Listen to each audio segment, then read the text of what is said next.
At least for this time being, I was wrong about Jalen Carter, and he has impressed me so much. Well, I think it's time to make this video. We're now 3 games into the NFL regular season, and I think I've seen enough. I got good enough of a sample size. Some of you may be confused about this video, but if you've been keeping up with the channel and you was keeping up with the Jalen Carter situation months and months ago, you're going to know exactly what I'm referring to. First things first, I want to say this before we go any farther. Jalen Carter, to say he's been a beast in his first couple of games in the NFL, that'd be an understatement. The dude's been a monster. Well, now that I think about it, isn't a beast and a monster the same thing? Well, you get what I'm trying to say. He's been great. He's been great, blah, blah, blah, yada, yada, yada. But before we get into that, remember the conversation we was having prior to the draft? It was very weird and strange because after he won his championship with Georgia, everybody's like, yep, he has potential to be a #1 pick in the draft, and at worst, he might fall to number 3. Remember, I'm going to remind some of y'all, the lowest ceiling for Jalen Carter heading into the NFL draft was he was going to fall to pick number 3. But then out of nowhere, he got into that situation at Georgia involving the car, and then there was also some rumors and reports going on that he's not a hard worker. To make an extremely long story short, there was a ton of red flags surrounding his character, and rightfully so. It's not like people were searching for red flags, they were just coming out. And it is what it is, you can't deny it, they were red flags. But the biggest one, at least to me and a lot of other people out there, is when he had his pro day at Georgia, it was awful.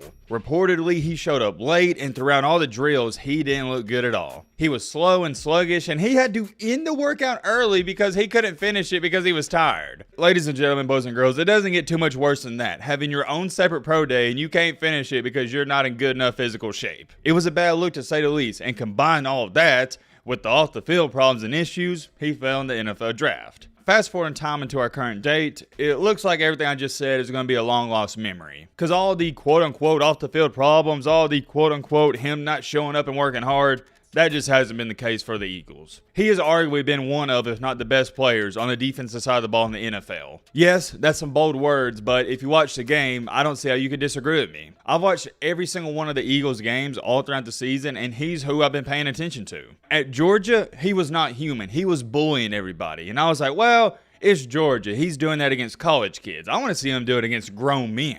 And I don't want to say it's mind-boggling because I've always known he was a great player. Let me make this clear. Even with all the off-the-field problems at Georgia heading into the NFL draft, I never questioned his talent. I knew the dude could play, and I think all the NFL GMs knew the dude could play. They just didn't know if he was going to be there mentally, if that makes sense. Like I said, there were some red flags, and you don't want to just guess and hope that a guy won't have off-the-field problems with a top 5 overall pick. That's basically burning away $30 to $40 million.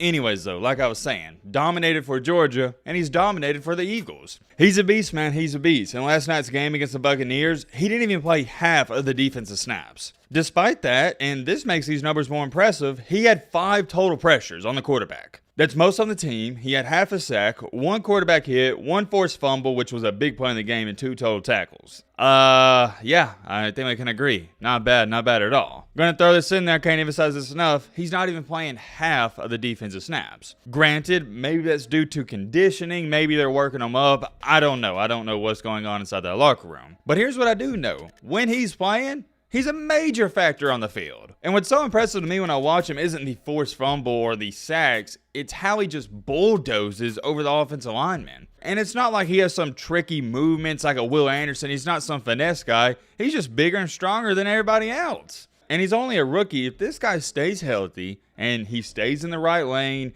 doesn't have any off-the-field problems, he could potentially be one of the best defensive players we've ever seen. Whoa, calm down. I'm not saying that's going to happen. I'm just saying that's his potential. That's his ceiling. Check this out as well. On all for the season, he has 15 total pressures. That's the most of any defensive tackle in the league. To add to that, he has 12 hurries, and that's the most of any defensive tackle. He's tied for the most forced fumbles, 2 of any defender in the league. Wow, check this out. This is a pretty cool stat. He has a pass rush win rate of 21.9% through just 76 pass rushing snaps. He looks good, looks really good, and just how this comment says right here, still can't believe he fell to the Eagles. Perfect situation for this absolute beast. I do want to speak on that a little because it was a perfect situation because a lot of people are throwing this in there. The Eagles, they got great veteran leadership. And also the Eagles got a ton of Georgia players, so it kind of felt like home for him a little. But check out this reply, and this is what I've been saying. He didn't fall. They were just the only ones not to care about his character. I would have to agree with that as well. I'm not saying that he had some bad character. It's just that other teams weren't willing to take the risk. So all in all, at least a couple of weeks into the NFL season, I think it's more than fair to say that me and everybody else that was concerned with Jalen Carter off the field problems,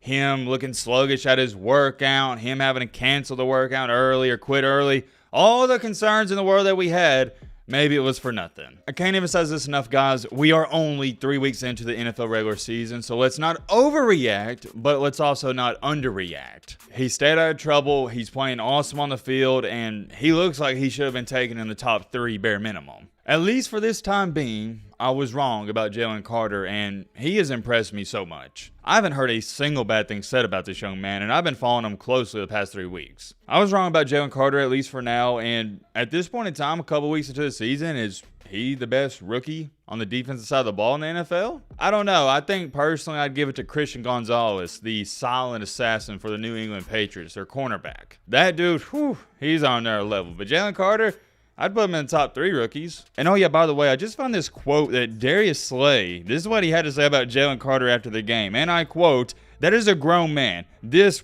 crap, Carter's early career start, is crazy." Okay, so I'm glad to see that I'm not the only one who is, I guess you could say, is overreacting about this. Even Darius Slay's taking notice of all of this. And honestly, I think anybody with 2 eyes and any IQ whatsoever, you can understand and you can see for yourself how unreal Jalen Carter is in these first couple of weeks. Now, that's not to say that he won't have some major fall off, but why would I believe he's going to have a fall off if he looks this good early on? If anything, this should only lead me to believe and you to believe he's just going to get better and better and better every single week in and week out. And I'm going to remind you guys, that's what's so impressive about all of this, because he is a rookie. He just got with the team. And I'm going to ask you guys, let me know in the comment section, what is the ceiling for Jalen Carter? What is his potential? Would you say that his ceiling is a Aaron Donald-esque type of player? I don't know. Let me know your thoughts on that down below. And last but not least, I'm going to show you this quote that Jalen Carter had to say after the game. "This defense is awesome. I love the defense. Everybody trusts one another. Everybody plays their role and do what they got to do. And if somebody's going down, it's that next man up, and we are not worried about who the next man is. We trust him just as much as we trust the guy that's starting the game. I love this defense." There you have it. Some nice words from Jalen Carter, the man, the myth, the legend himself. I don't want to be a Debbie Downer here, but you also got to take into account, yeah, everybody's praising him and everything's good and he loves the defense.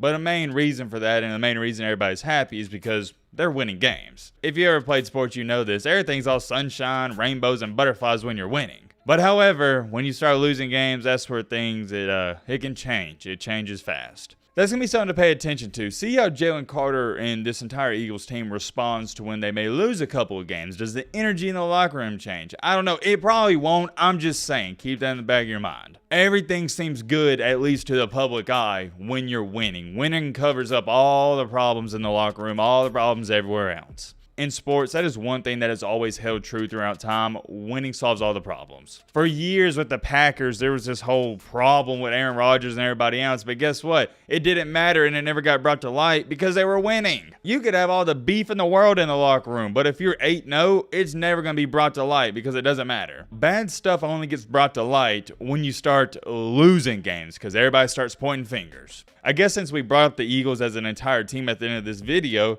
speaking of the Eagles, I need to throw this in there. They look pretty dang good. Is it safe to say at bare minimum they're going to finish the year 13-3? And oh yeah, by the way, I got to bring this up.